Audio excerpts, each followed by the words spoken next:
gave that illusion. If you can see here, it has hips, guys. And not only has it got a BBL, but it's got some hips. And so I gotta say, in using this thing, taking a look at it,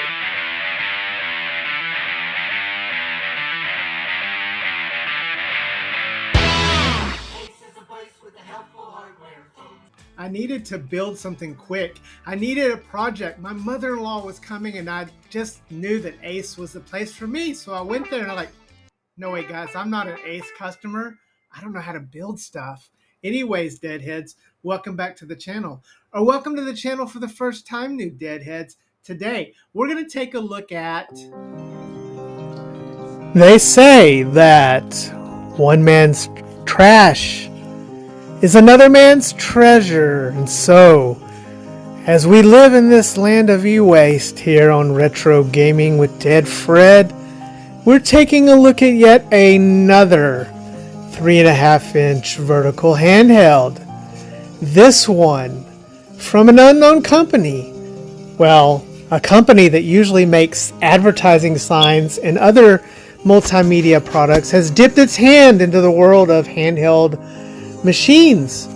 And just look at the hips on this thing. I mean, this thing has some butt humps that even someone like Retro Gaming would love. Anyways, let's take a look at this and explore this. Yet another clone.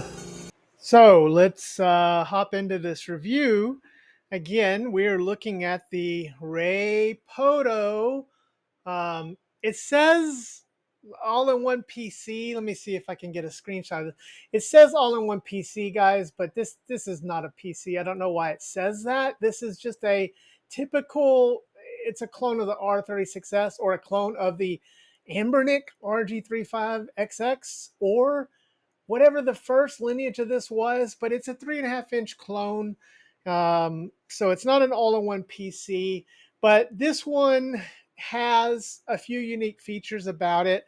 First of all, sort of like the K line, the K36 line that has popularized, or the M line has popularized these huge butt humps. So yeah, this thing's got some massive hips on it. It's got a unique shape to it. So when I first saw the original pictures of this, I thought it was like at an angle almost, because the way that this thing looked, it gave that illusion. If you can see here, it has hips, guys. And not only has it got a BBL, but it's got some hips. And so I gotta say, in using this thing, taking a look at it, it's very comfortable. Surprisingly, very, very comfortable.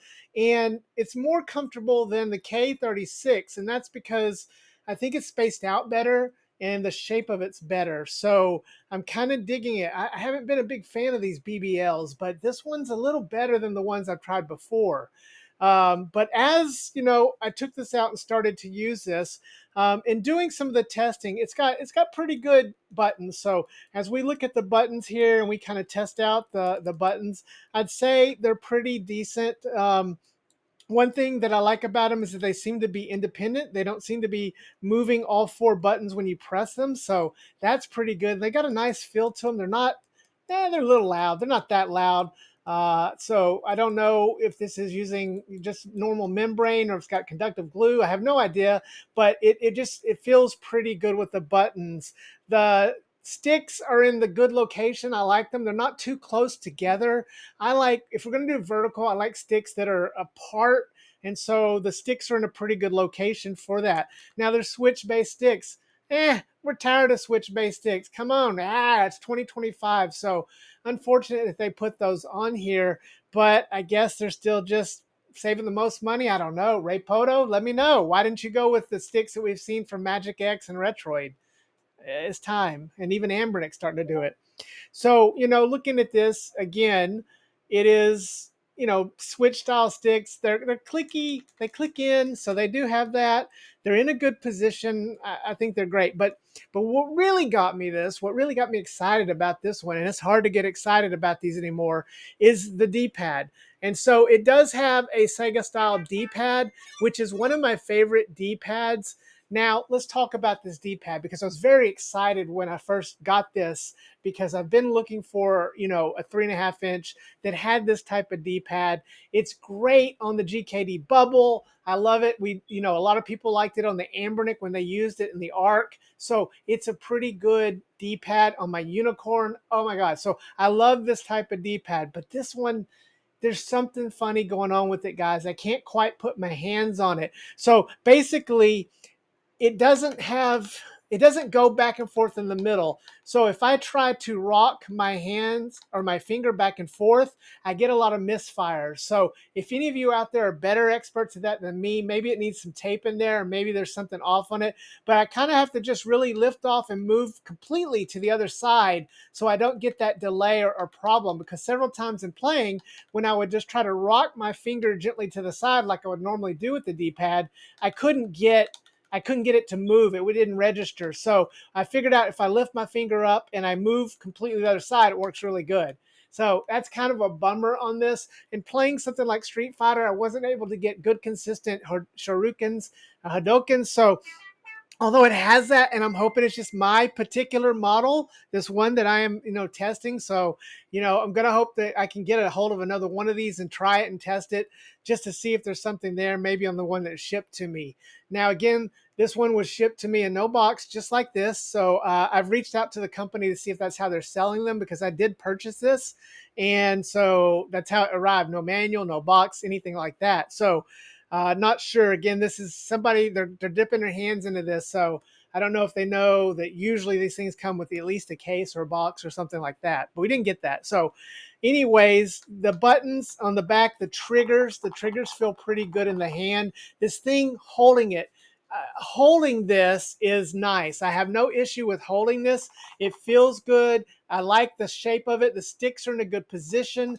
The butt humps are at a good angle. So it's got a nice thing to it. And again, it has this almost floating look to it at an angle when it's sitting because of the way that it's shaped with the hips.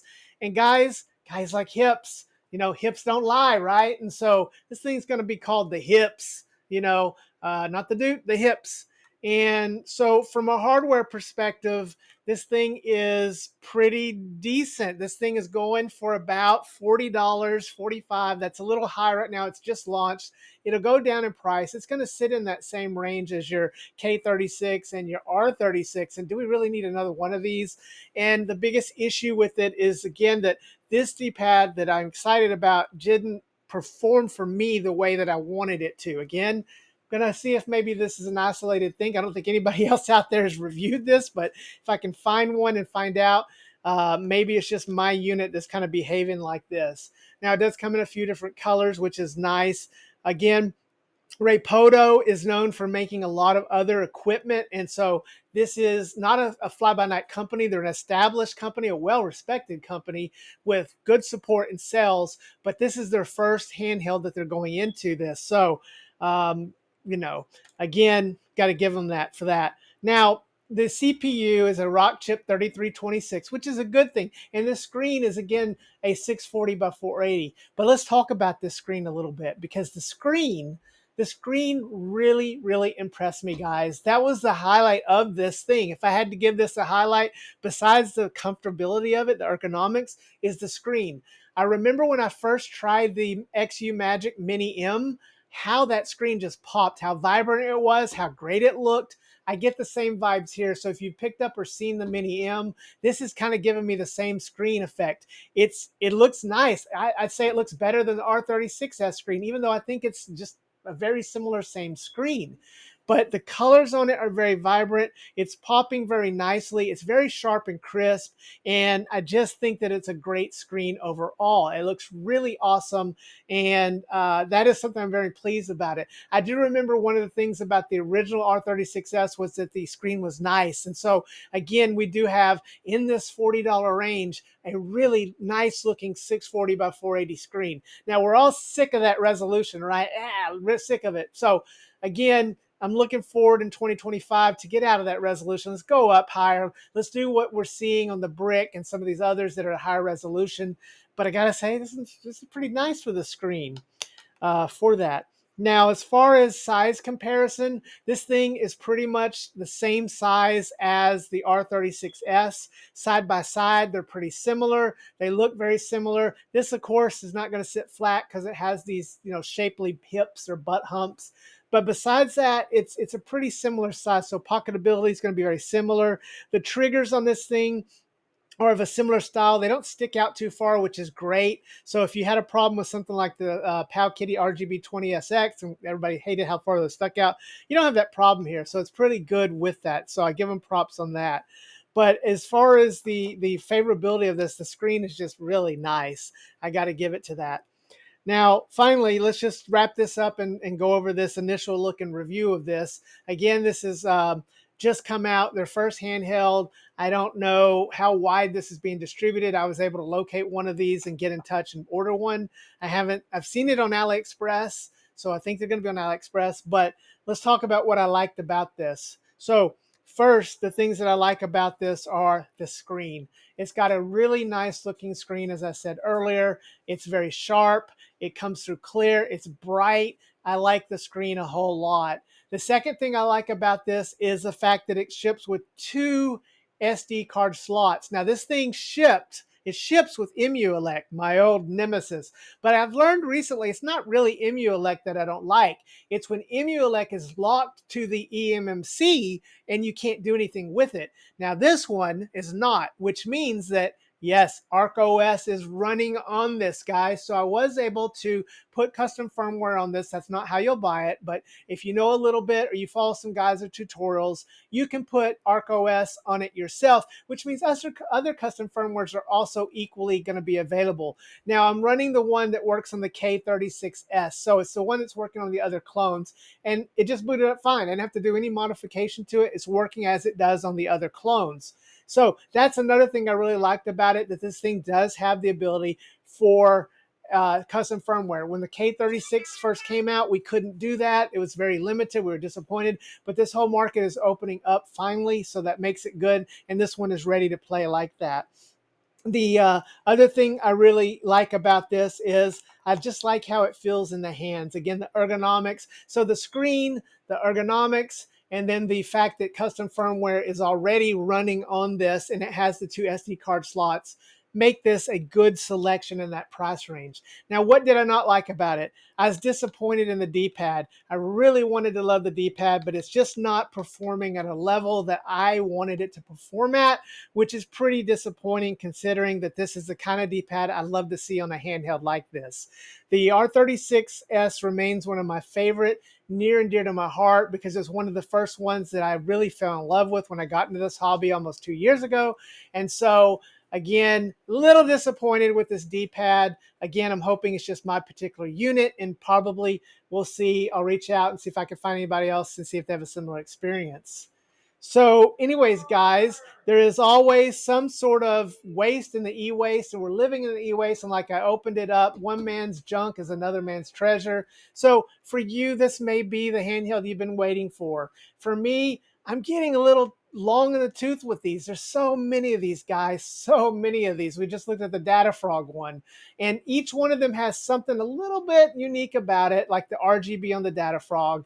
But it's just hard to recommend these. We need an evolution. These things need to step up into the PS2, GameCube arena, and we're still a year or two off from that. We're just now getting that at the high end $400 or $500 models. So it's going to be a while before we get that.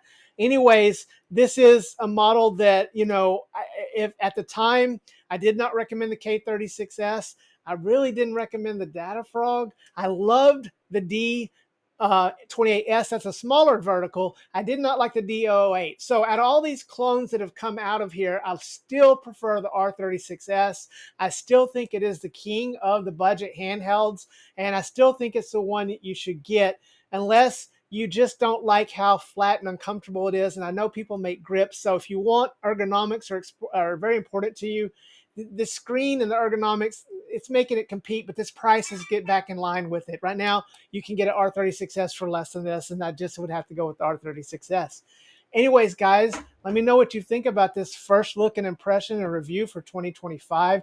Also, how do you like the new format of the videos? I'm learning some new editing skills. I'm trying to make these a little more fancy looking, but like I've said, I'm never going to be the greatest at that. I just want the content to be great. I want the community to be great, and I want you guys to be engaged, and I want to give you a look at things that maybe others are overlooking. We're all hunting together for that gem in the e-waste outland there. So anyways, remember to hug your loved ones and love your hugged ones, because tomorrow is never promised. But we'll see you next time, Deadheads. Dev Fred out.